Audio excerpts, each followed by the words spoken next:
I walked in on my brother. Literally inside my girlfriend. I'm not even exaggerating. I had just come back from a trip visiting my mom. She'd been sick, and I left for just 2 days. 2 days. I missed her, but I also missed my girl. I had no clue that in the time I was away, my own brother would betray me in a way I didn't think was humanly possible.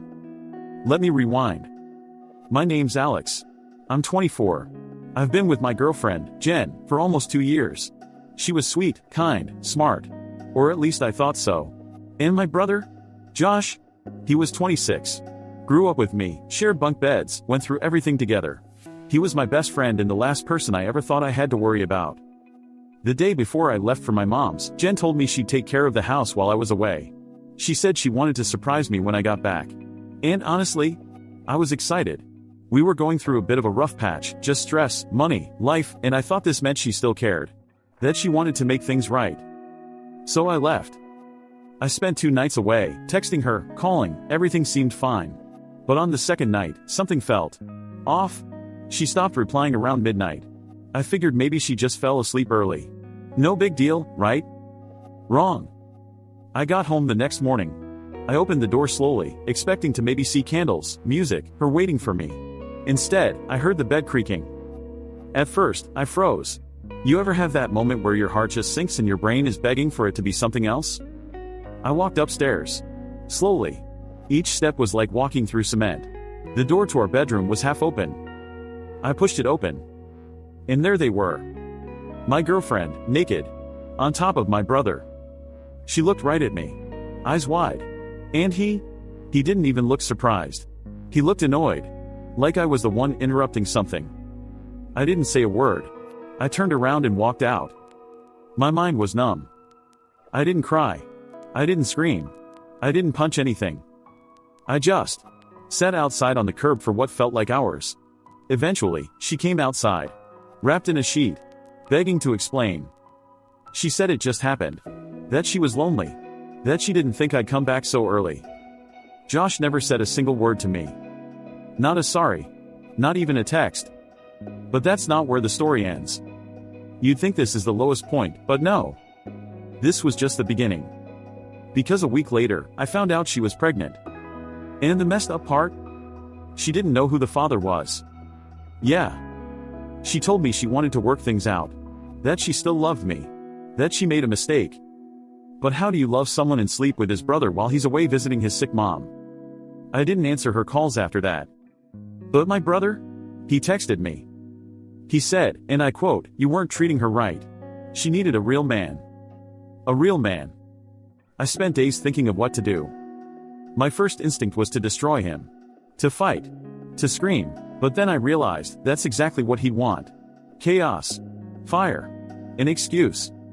So I did something else. I made sure everyone in our family knew. I told my mom, our cousins, his friends. And guess what? Turns out, this wasn't the first time he did something like this. He had a pattern. Sleeping with friends' girlfriends. Flirting with people's wives. He was a serial backstabber. And Jen? Yeah. She wasn't innocent either. Turns out, she had cheated on her last boyfriend too. I had ignored the red flags because I loved her. But love without respect? It's a trap. 3 months later, I got a paternity test in the mail. She wanted me to be there for the baby. Not my kid. Josh's.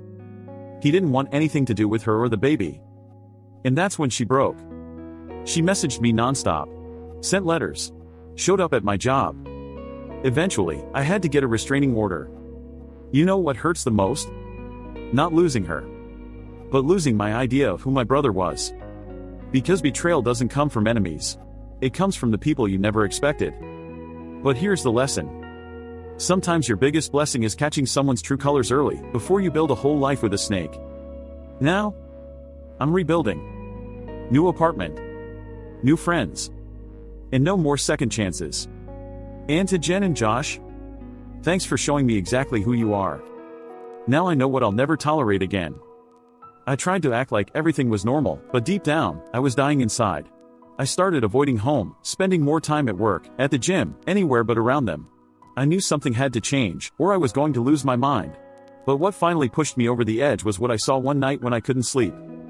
It was 2 a.m. I was tossing and turning, so I walked to the kitchen to get a glass of water. And as I passed by the living room, I saw my brother tiptoeing out of her room. Shirtless. He froze when he saw me. I froze too. There was a full 3 seconds of silence. Then he whispered, "It's not what it looks like." That was it.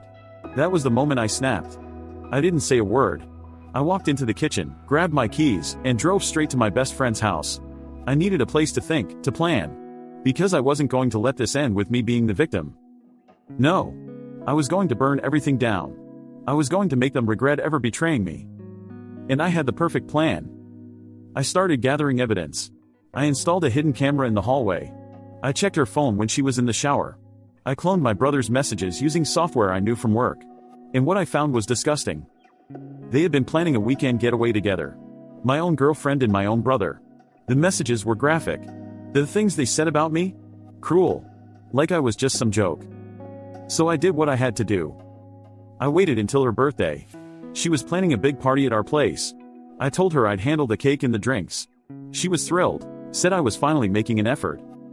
What she didn't know was that I had rented a projector and invited both of our families. My parents, her parents, our cousins, everyone. I stood in front of 30 people with a microphone and said, "Before we cut the cake, I have a little video I'd love to share. It's a montage of our relationship." She smiled. My brother smiled. They had no idea. And then it played. Messages. Photos. Audio clips. Her voice. His voice. Their disgusting words. Their plans. Everything. Projected on a huge screen for everyone to see. People gasped. Her mom cried. My mom nearly fainted. She ran out of the house crying.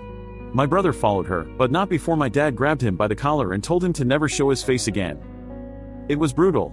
It was cathartic. It was exactly what I needed. Now, months later, I'm living alone in a new apartment. I cut ties with both of them. I'm seeing a therapist. Healing. And honestly, I don't regret anything. Because when someone betrays you like that, you don't just forgive. You expose.